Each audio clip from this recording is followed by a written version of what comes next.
Empezamos. El presidente de la República anunció que para el segundo trimestre del año se focalizará el subsidio a las gasolinas extra y ecopaís. Aseguró que no se tocará el gas doméstico ni el diésel. Además indicó que la crítica situación económica hará que haya retrasos en el pago de salarios a servidores públicos. Lo dijo durante una entrevista con Ecuavisa.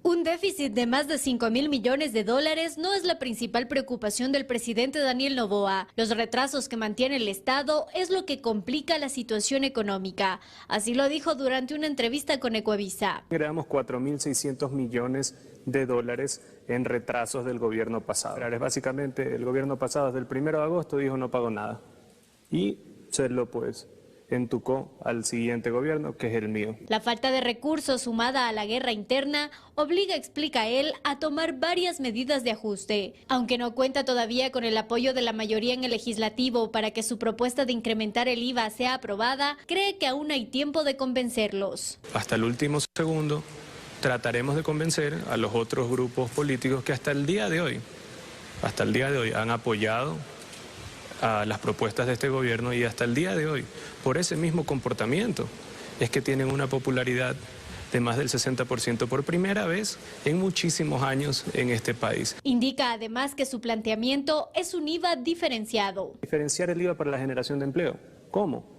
Para materiales de construcción, bajar el IVA al 5%. Pero lo que se pueda conseguir con el incremento al IVA no es suficiente. Por ello, también sobre la mesa está la focalización del subsidio a las gasolinas de extra y ecopaís, así como el subsidio eléctrico a las grandes empresas, lo cual estaría listo según sus planes para el primer trimestre de este año. No se toca el subsidio al gas, no se toca el subsidio al diésel, hay subsidios a la industria, a grandes empresas, asimismo Ecopaís y Extra.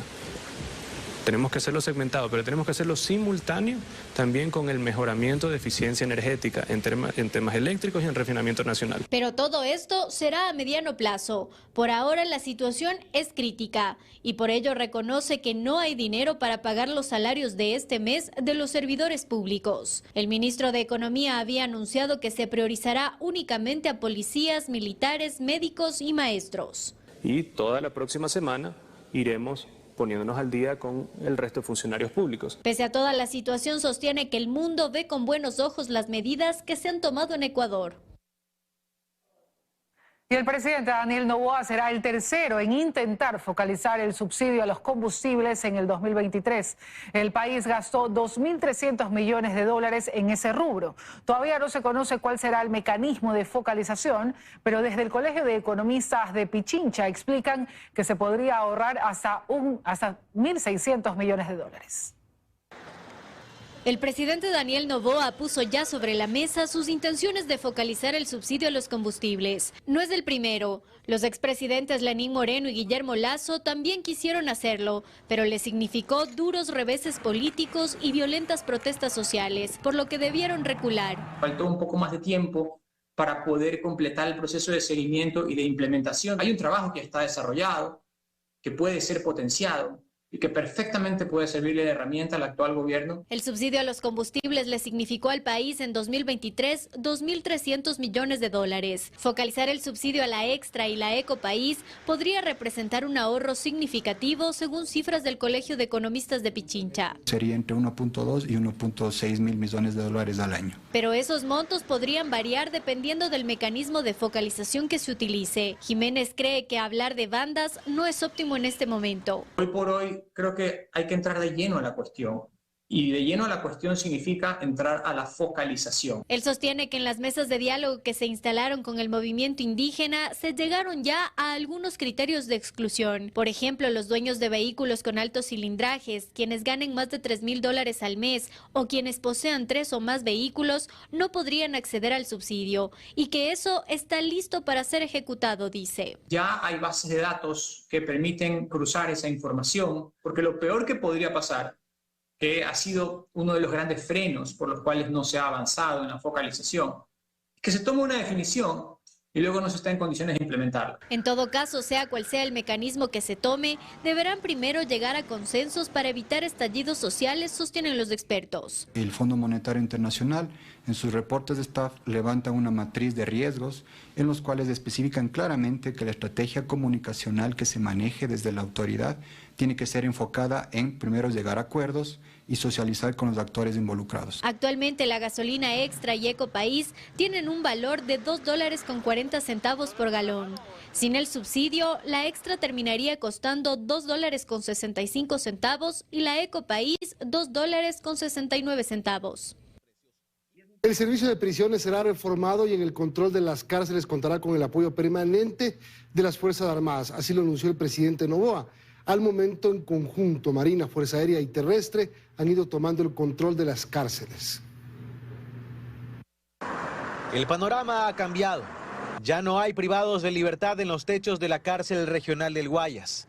Ahí donde llegaron a montar verdaderos puestos de vigilancia a vista de todos.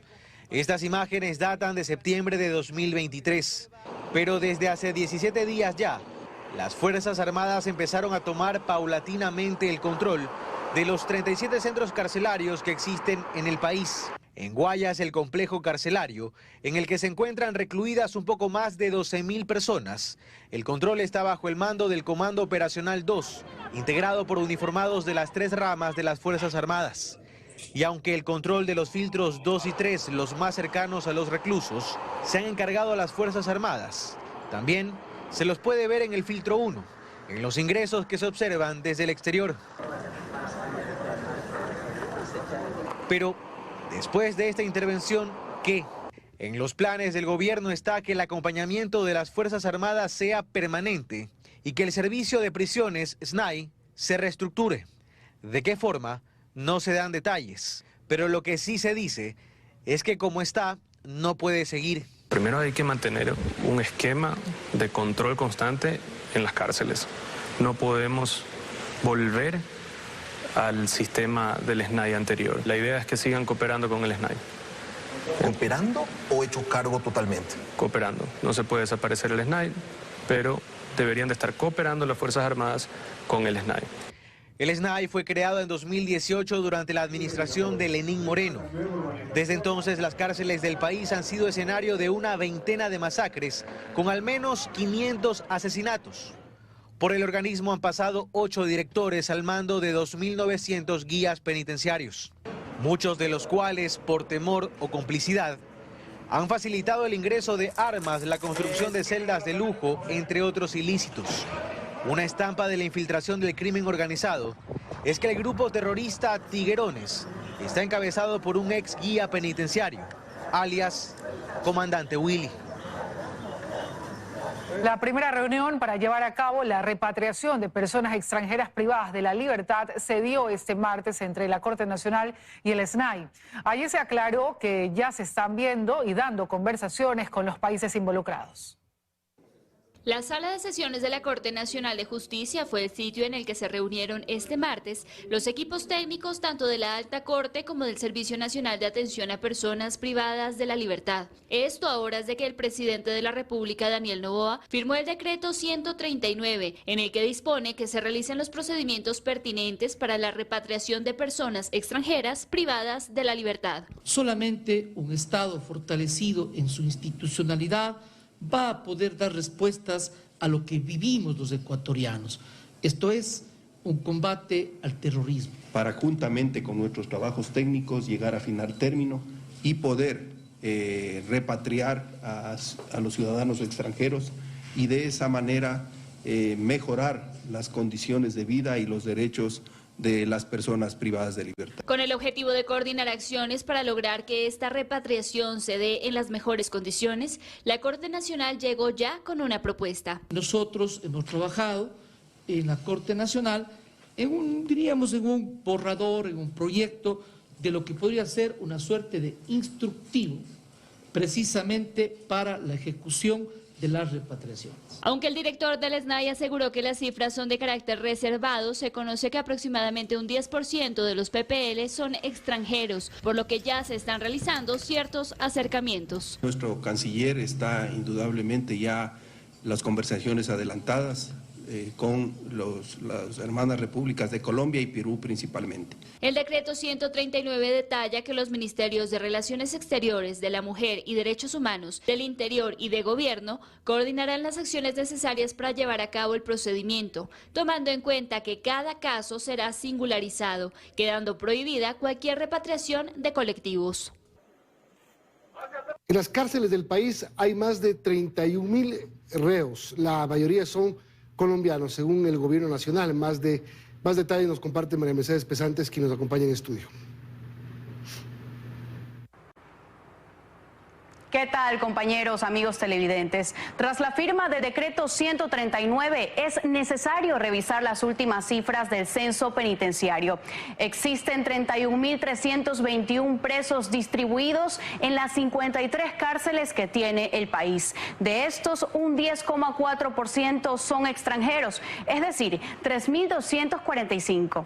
De este total, 2.900 son hombres y 345 mujeres, con una edad promedio de 33 años. Según el gobierno nacional, alrededor de 1.500 serían de nacionalidad colombiana y los demás de nacionalidad peruana y venezolana. Esa es la información, compañeros. Ustedes siguen con más.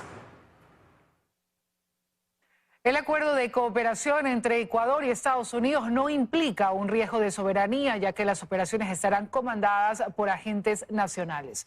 Un excomandante de la Fuerza Aérea señala que los controles ayudarán a detener el mercado de la droga. Una vez que la Corte Constitucional dio el visto bueno para la cooperación marítima y aérea entre Estados Unidos y Ecuador, dejando claro que no se está cediendo territorio ni violentando la soberanía del país, ambas naciones se preparan para la ayuda en inteligencia, artillería y equipamiento que el jefe de Estado ha solicitado para hacer frente al crimen organizado. Es un trabajo combinado en la que la Fuerza Naval Ecuatoriana va a tener una participación directa. En las operaciones aéreas no puede hacerse ninguna operación sin la autorización del ministro de Defensa. Cartera de Estado que también coordinará las operaciones de las aeronaves estadounidenses que podrán actuar bajo 3 momentos, ya sea por tránsito, aterrizaje y permanencia temporal en la base aérea Simón Bolívar u otros aeropuertos, y para transmitir órdenes de la Fuerza Aérea Ecuatoriana a aeronaves sospechosas. Si se detecta una aeronave que no cumple con esta disposición, puede ser derribada. De igual forma, en el ámbito marítimo, las operaciones contra actividades ilícitas no podrán darse sin la autorización del Estado ecuatoriano y solo se conferirá tomando en cuenta 4 escenarios: cuando se posee la autorización de un agente ecuatoriano a bordo de un buque estadounidense, cuando una embarcación sospechosa fuera del mar territorial de cualquier nación busque refugiarse en nuestro territorio, si se detecta una embarcación sospechosa en mar ecuatoriano, al igual que cuando se detecte una embarcación sospechosa realizando pesca ilegal en zona económica exclusiva de Ecuador. El reporte de cada una de estas operaciones, los enfrentamientos si es que hubiesen, los descubrimientos si es que hubiesen, las detenciones, los derribos, deben ser controladas tanto por la Fuerza Naval en el mar, cuanto por la Fuerza Aérea en el espacio aéreo. Como parte de esta asistencia, Ecuador conferirá a agentes de la Fuerza de Estados Unidos y funcionarios de defensa inmunidades equivalentes a la del personal de las misiones diplomáticas. Y este martes la Embajada de Francia donó equipamiento a la policía para su lucha contra el crimen organizado.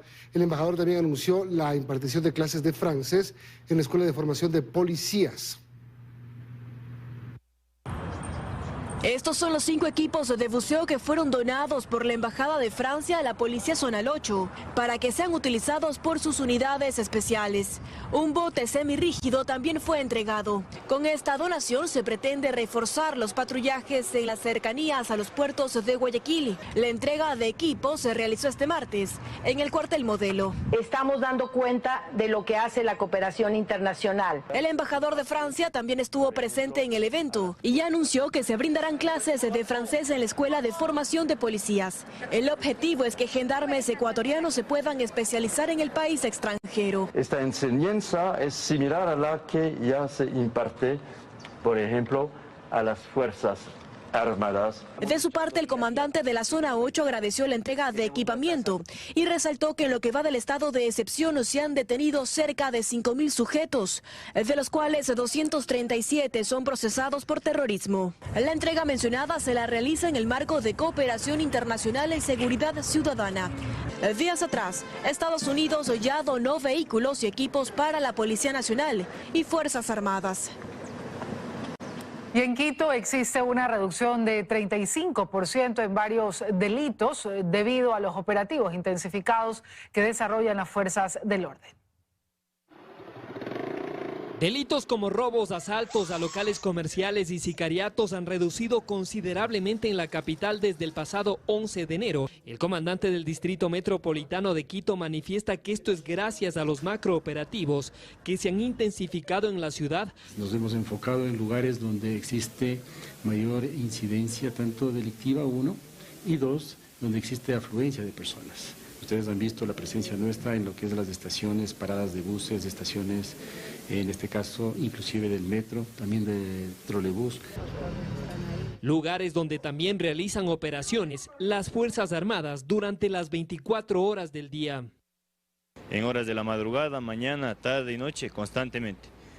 Nos encontramos diferentes equipos desplegados en todo el sector del sur de Quito, centro y norte, para así poder disminuir la delincuencia. Pavón sostiene, por ejemplo, que si bien hay una reducción en delitos comunes, han evidenciado que las alertas de atentados se han incrementado en varios distritos durante lo que va del año. En el marco del terrorismo nosotros hemos atendido 59 alertas desde el 11 de enero. Y estas 59 alertas, 21 de ellas fueron desactivadas, fueron reales, en las cuales nosotros hemos intervenido con las unidades especializadas. Además detalló que en estas casi 3 semanas se han detenido en Quito a más de 700 personas vinculadas a actos terroristas, sicariatos y robos. Estamos ya afinando lo que es la inteligencia táctica, la inteligencia operativa. Toda vez que información estamos trabajando ya también con la empresa privada, centros comerciales, uno de los aliados estratégicos, toda vez que vamos a utilizar la tecnología que ya se tiene. En Quito, las fuerzas del orden ejecutan alrededor de 80 operativos a diario. El despliegue fundamentalmente se enfoca en lugares conflictivos y ahora en los exteriores de las instituciones educativas. Seguimos, amigos. Pugna por la presidencia de la Corte Nacional de Justicia enfrenta a 2 jueces que sin votos para alcanzar las funciones creen que la ley les permitiría asumir el cargo. Iván Saquicela promueve la prórroga de sus funciones, mientras que Daniela Camacho hace la apuesta por la subrogación por ser la mejor puntuada y más antigua. En este momento, entonces, el Pleno tendría que autoconvocarse. Esa es una de las soluciones. O esperar al 5 de febrero y autoconvocarnos. Es quizá lo único en lo que coinciden los jueces que ahora se enfrentan por la presidencia de la Corte Nacional de Justicia, que la solución está en manos del Pleno. Pues hay cuenta regresiva y sin la elección de la máxima autoridad hay riesgo de caer en acefalía. En la disputa están Daniela Camacho, que busca la presidencia, frente a Iván Saquicela, que pretende la reelección. No podemos estar en una disputa por la presidencia en momentos, sobre todo como está el país, en un estado de guerra. Pero sí, la pugna es innegable porque ninguno tuvo los 12 votos necesarios para ser presidente y eso los llevó a buscar un diálogo en el que tampoco se dieron posiciones. Dieron su palabra. Daniela Camacho dijo que si ella no tenía los votos suficientes, cedía. No nos comprometimos. El doctor Saquicela nos llamó a su despacho a fin de que dijo, miren, 3 candidatos es mucho, alguien tiene que ceder. Entonces la respuesta fue, bueno, tú ya fuiste presidente. Saquicela trae a colación el Código Orgánico de la Función Judicial y cree que sin la elección definida, la prórroga de sus funciones garantizará la institucionalidad. La norma es clarísima de que se deberá estar en funciones prorrogadas hasta ser legalmente reemplazado. No obstante, Camacho reconoce que la Corte ha caído en un momento inédito, para el cual no hay normativa que lo resuelva. No tenemos norma para la prórroga y no tenemos norma para la antigüedad. Para Corte Nacional, no la tenemos. Las leyes son claras, escritas, no sujetas a analogías ni interpretaciones extensivas, menos, quizá, antojadizas. Es quizá el Pleno de la Corte el escenario en el que se puede encontrar una salida frente a dos posiciones abiertamente irreconciliables.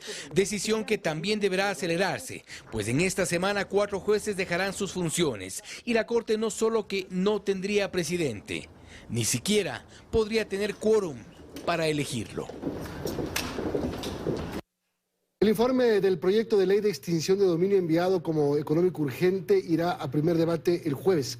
A pocas horas hay criterios divididos sobre la decisión de que no sea indispensable una sentencia en firme para que el Estado recupere bienes o activos ilícitos. A 2 días nada más de que el Pleno de la Asamblea conozca en primer debate el informe que la Comisión de Régimen Económico aprobó sobre el proyecto de ley para la extinción de dominio, surgen cuestionamientos al contenido del texto. El Partido Social Cristiano no está de acuerdo en que se haya retirado de este documento la necesidad de que exista una sentencia condenatoria ejecutoriada para que los bienes o activos cuyo origen es el crimen organizado los recupere el Estado. El informe tiene que ser corregido para que sea coherente con el criterio de la Corte y coherente con lo que establece la Constitución. Y esto bajo ningún concepto implica que no vamos a tener extinción de dominio. De hecho, el país tiene una ley de extinción de dominio. Lo que pasa es que la discusión es que no ha sido bien aplicada o no ha sido aplicada. Posición con la que Construye discrepa. Jorge Peñafiel cree que el texto solamente debe ser más claro. Sí podría hacerse una aclaración explícita dentro de la ley, que precisamente se relaciona a la materia civil y más no a la materia penal, en donde sí hay que efectivamente respetar el principio de inocencia. El legislador Cristian Vega es parte de la Comisión de Régimen Económico. Dice que en la ley se aclara que para que se dé la extinción de dominio antes de una sentencia, será necesario que la UAFE, mediante un informe, determine que ese activo o bien no pudo ser justificado por él o los procesados. De tal manera que cuando alguien esté juzgado y se presuma que hay bienes que podrían estar inmersos producto de esta actividad ilícita, la UAFE podría en este caso prestar la información para que entre ingresos y la valoración de esos bienes poder constatar si hay posibilidad de bienes injustificados. Otro punto que crea discrepancia en la Asamblea es el tiempo de prescripción de estos delitos relacionados al crimen organizado.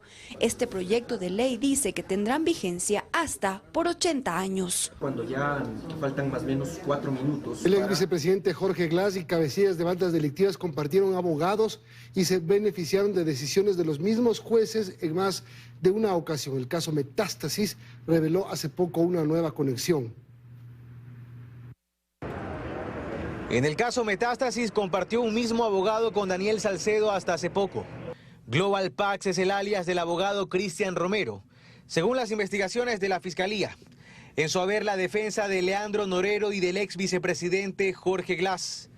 Romero, según las conversaciones reveladas, hacía gala de sus conexiones en el sistema judicial y de su experiencia en el manejo opaco de garantías constitucionales. Pero Romero no es la única conexión entre Glass y Norero. En agosto de 2022, Jonathan Aguinda presentó un habeas corpus a favor de Leandro Norero. Por esos días, se presentaba también un recurso similar para Jorge Glass. En la audiencia, Aguinda se presentó como tercero interesado. Fue la diligencia en la que el juez de Portoviejo, Bani Molina, hoy sentenciado a 3 años de prisión, liberó a Jorge Glass, Daniel Salcedo y a un sentenciado por asesinato. Molina también benefició con arresto domiciliario a alias Capi, asesinado en julio de 2022, mano derecha de alias Fito. Otra decisión que le sonrió al ex vicepresidente Jorge Glass salió del despacho de Emerson Curipayo, juez de Santo Domingo, quien guarda prisión preventiva por el caso Metástasis. Curipayo es responsable además de otorgar boletas de libertad a una docena de procesados, entre ellos alias Cuyuyuy y alias Madrid, gatilleros de Leandro Norero. Del despacho de John Rodríguez, procesado ex juez de Yaguachi, se devolvieron los derechos políticos al ex vicepresidente Glass. Rodríguez fue el protagonista de, entre otras decisiones polémicas, el traslado de 2 miembros de la agrupación R7 de la cárcel La Roca a la de Santo Domingo, donde esta banda tenía el control. Sin olvidar a Harrison Salcedo, quien llevaba la defensa de alias Rasquiña y Jorge Glass a la par, y que según los chats de Metástasis, habría sido asesinado por Norero.